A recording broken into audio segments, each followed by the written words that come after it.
삶을 사는 것을 온유라고 얘기하는 거예요. 그러면 사람이라는 자체는 근본 온유라는 게 없어요. 그죠?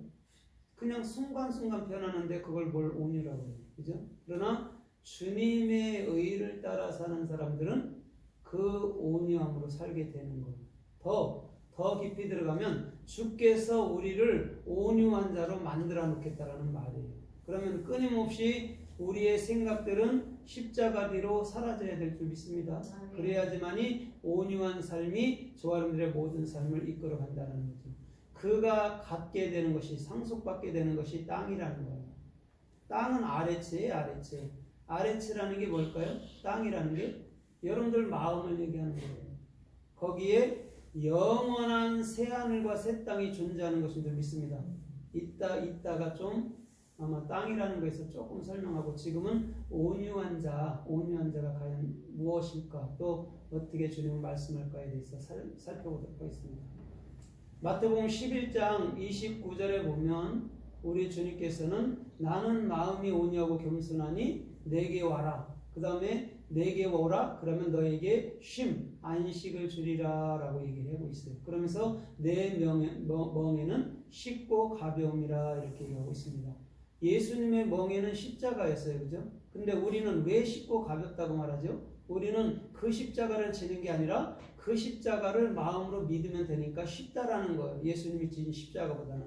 그러면 우리 주님께서 반드시 온유와 겸손한 분은 자기 자신이라고 말하는 줄 믿습니다. 그러면 주님께로 가서 배워야 되잖아요. 뭘 배울까요? 오늘도 끊임없이 예수님도 자기의 뜻대로 살지 아니하고 아버지의 뜻대로 살아가는 줄 믿습니다. 그럼 우리도 마찬가지죠. 우리도 예수의 뜻대로 사는 게 당연하다라는 것이죠. 그게 마음이 온유한 자의 근본 중심이 되어야 되는 것이라고 주님은 말씀하고 있습니다.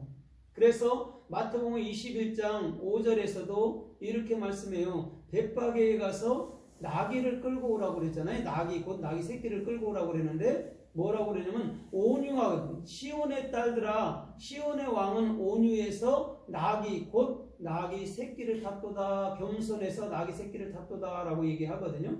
거기서 겸손하고 온유는 같아요. 겸손, 온유, 낮아짐, 가난함은 같은 말이에요.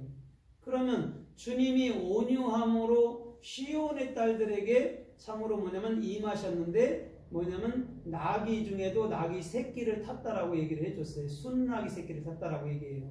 순나귀는 예수 자신을 가르쳐주는 줄 믿습니다. 그러면서 오늘 주님은 순나귀로서 십자가에 돌아가시고 또 우리 안에 영원히 임재해 계시는 것을 시온의 왕아, 시온의 딸, 네 마음속에 우리 주님이 온유함으로 임하신다라고 얘기해 주는 거예요. 그러면 우리 주님께서 주시는 온유함이라면 우리가 여러분 세상에서 우리는 당연하게 그 온유로운 그런 삶을 살 수 있도록 우리 주님은 만들어 주시겠다라고 약속해 주는 말씀인 것이죠. 그래서 우리 주님은 끊임없이 저와 여러분들의 모든 삶을 친히 진리 가운데로 이끄시는 존귀한 축복이 주님께로부터 임하였을 줄 믿습니다. 그래서 고린도전서 13장 1절로 3절에서도 이렇게 말해요. 너희가 사람의 방언과 천사의 말을 할지라도 또 네가 예언하는 능이 있어서 심오한 비밀을 알지라도 이렇게 말해요. 그러면서 너희가 더 나가서 온유함이 있다 해도 사랑이 없으면 울리는 꽹과리가 되고 징이 된다라고 얘기를 했어요.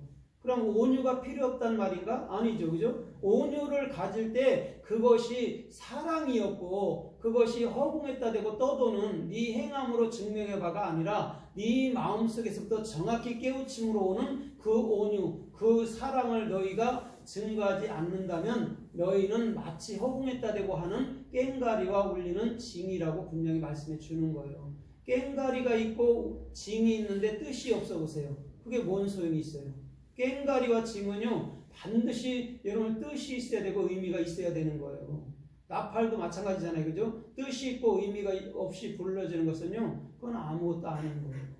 오늘 저와 여러분들의 중심이 온유하신 그 예수님께로 돌아가면 오늘 십자가에서 저와 여러분들을 연합시켜서 반드시 저와 여러분들로 하여금 사랑의 온전한 깊이 있는 그 중심으로 서게 하여 주실 줄 믿습니다. 아멘. 그래서 에베소 3장 18절에도 뭐라고 그래요? 우리가 그리스도의 사랑을 알아 그 깊이와 넓이와 높이와 여러분 뭐냐면 넓이를 알아 이렇게 얘기한단 말이에요. 네 가지를 얘기한단 말입니다. 우리 주님은요 깊이 넓이 높이 여러분들 이 모든 것들이 우리 주님은 마태복음이나 마가복음이나 누가복음이나 요한복음이라는 복음의 십자가 중심 안에 여러분들 주님은 숨겨 놓으신 것인 줄 믿습니다. 그래서 우리가 복음을 알기 위해서는 나의 생각과 나의 마음을 내려놔야 되는 거예요. 사람으로서 절대 배울 수가 없어요. 그래서 하나님의 말씀은 성령, 영으로만 깨우칠 수 있는 것이지 우리가 노력해서 공부해서 깨우쳐지는 게 아니에요. 성령이 없이는 아무리 읽어봐도 율법의 지식의 해석밖에 안 나온단 말이에요. 성령이 저와 여러분들의 모든 삶을 주장하기 위해서는 저와 여러분들의 생각은 십자가로 내려놔야 될 줄 믿습니다. 정확한 중심을 내려놔야 되죠. 그래야 주님이 친히 인도해 주심으로 주께서 원하는 생명의 존귀한 길을 걸을 수 있다라고 주님은 말씀하는 거예요. 그래서 디모데전서 6장 11절에서 디모데는 뭐라고 그러냐면 너희는 10절에는 이렇게 말하잖아요. 돈이 일만하게 뿌리가 되나니 이렇게 말하잖아요. 그죠? 그것이 우리의 심령을 찔렀다라고 얘기를 해요. 그러면서 뭐라고 그래요? 그러면서 11절에서 거기서는 너는 온유함을 추구하라라고 분명히 말씀하게 주고 있어요. 온유함을 추구하라는 거예요. 그럼 여러분 잘 보세요. 우리가 스스로 만들어낼 수 없기 때문에 예수님을 우리는 추구할 수밖에 없는 길로 가게 된다는 것이죠. 그것이 주님께서 원하는 온유라는 것이죠. 그래서 디모데후서 2장 25절에서도 우리 주님은 다른 걸 말씀하지 않아요. 너희는 온유함으로 가르침을 받으라라고 거기 또 얘기한단 말이에요. 그럼 예수님 안에 들어가 있지 않으면 성경 말씀을 우리가 여러분 가르침을 받을 수도 없고 깨우침이 있을 수 없다라는 거예요. 그럼 교만이라는 게 뭐냐면 주님을 품지 않은 모든 것이 교만이에요. 그런 사람이 스스로 난 겸손해 해도 그게 교만이란 말이에요. 주님은 이 진짜 겸손이라는 온유를 뭐라고 말하냐면 너희가 나의 마음을 품는 거지. 네 스스로 네가 겸손을 온유를 이뤄내보려고 하는 것 그걸 교만이라고 얘기하는 거예요. 인간의 의는요 절대 주님은 받아주지 않아요. 그래서 로마서 3장에서도 여러분 사람의 율법과 의는 절대적으로 그 믿음에 이르지 못할 줄 믿습니다. 아멘. 믿음에 이르지 못한다는 것은 구원하고 상관이 없는 삶이 된다는 거예요. 그러나 우리는 주님께서 말씀하는 정확한 여러분 그 의 안에서 살아간다면 오늘도 저와 여러분들의 모든 삶은 구원의 은총 안에서 사는 것을 믿습니다. 구원을 잃어버릴까봐 두렵고 떨미 아니라 구원 안에서 살아가기를 여러분 마음 쓰는 그런 자가 된다라는 거예요. 사도 바울이 여러분 그것을 몰라서 구원에서 떨어질까봐 여러분 걱정하고 염려했을까요? 절대 그런 음성으로 쓴 게 아니에요. 사람들이 해석을 잘못함으로 여러분 사도 바울도 두려워했구나 이렇게 나가는 거예요. 사도 바울은 절대 두려워할 사람이 아니에요. 왜? 구원을 받은 자가 구원이 이루어지지 않는 그 중심에 사는 자가 무엇을 보고 두려워하겠습니까? 여러분 성경을 잘못 해석해 놨기 때문에 오늘날 우리는 그것이 뭔 뜻인지도 모르고 그냥 읽고 여러분 사도 바울도 두려워했구나 우리도 두려워해야 되는 이렇게 간 거예요. 절대 두려워하지 않았을 줄 믿습니다. 담대함이 그의 중심인데요. 그죠? 저 사도행전 27장만 봐도 주께서 곁에 서서 담대하라 여기 네 안에 있다면 한 영혼도 잃어버리지 않는다라고 분명히 얘기한단 말이에요.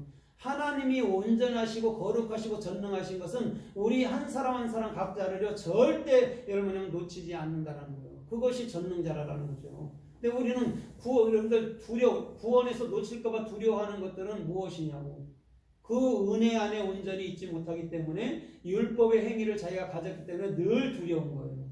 율법 행위는요 절대 평강과 안식을 줄 수 없어요. 우리 마음에 두려움밖에는 안 준단 말입니다. 그러나 오늘 저와 여러분들의 중심에서부터도 주께서 축복해 주시고 주께서 이끄시고 주께서 역사해 주시는 존귀한 삶을 산다 할 때 저와 여러분들은 절대 어떤 거에도 물러나지 않는 강인하고 담대한 축복이 주님께로부터 임하여 줄 믿습니다. 그래서 야고보서 1장 21절에서 이렇게 말씀해요. 야고보는 너희는 온유함으로 그 말씀을 받으라 이렇게 얘기한단 말이에요. 아까 디모데후서 2장 25절에서는 온유함으로 그 가르침을 받으라 그랬잖아요. 그런데 지금은 야고보는요 온유함으로 그 말씀을 받으라라고 여러분은 고백하고 있는 거예요. 그러면 야고보가 저 칼빈이나 루터는 야고보가 행위를 써서 구원받았다고 얘기하는데 여러분들 행위를 써서 구원받는다고 얘기를 하는데 여러분은 야고보는 뭐라고 그래요? 온유함으로 가르침을 받았대요. 그럼 자기 행위를 쓴 거냐고요, 그게. 주님의 온유함을 가져서 주께서 이끄시는 삶을 사는 것이죠. 그러니까 은혜로 기인한 삶하고 내 스스로 내가 입증해 낼게요. 내가 바르게 살아볼게요. 요거하고는 천지 차이.